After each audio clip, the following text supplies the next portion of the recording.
Because if you take a look, it wasn't all that long ago that the vast majority of bucks shot were just 1.5 years old. 1.5. So you go back 20 years, it was over 60%. So the fact that we've been on a steep decline and steady decline down to 37% speaks volumes for how good hunting is today with regard to us not just being consumers, but good stewards of the resource. But also then you have all these older bucks out there running around that for us hunting, we are the ultimate beneficiaries of that. It took a lot of years for me to become educated on how deer can change over time, how much bigger they can get, at 3, 4, and 5 years old.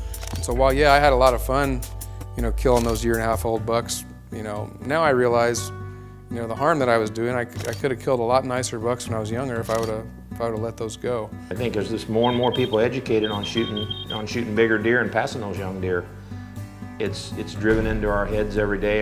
It's all you hear about is deer management and let the little ones grow or go so they can grow. So hopefully that's the case, that people are just more educated and they're passing those smaller bucks as a group.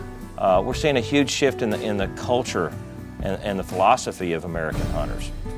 Yeah, I remember when outdoor television first came around and it was like, holy cow, get to watch a deer get killed on television. So now these young hunters come into the sport and they're watching these giant deer being killed by our own people and other shows, and they're thinking this is just how it is. I don't shoot little deer, I wait for the big ones. And I believe that's definitely people, they may get picked on a little bit if they don't shoot a big buck. If they shoot a small buck, and even though they're proud of it, their buddies make fun of them, and it's just not what deer hunting is truly about. There's a balance in there. You can't grow up deer hunting thinking I can only shoot big bucks or I haven't. What does it get you just to say I've shot all these giant bucks at the end of the day? I mean, really, I don't get it. Don't get me wrong. I like killing big deer as much as the next guy, but I'm not so obsessed with it where it takes the fun out of it for me. When my grandsons start hunting, if a button buck comes out, I'll let him blow it with a hammer his ass. I want him, it's like Mark Drury said, we were talking one day and he goes, when I was young, I wanted to make as much dead as I could. And that's a fact.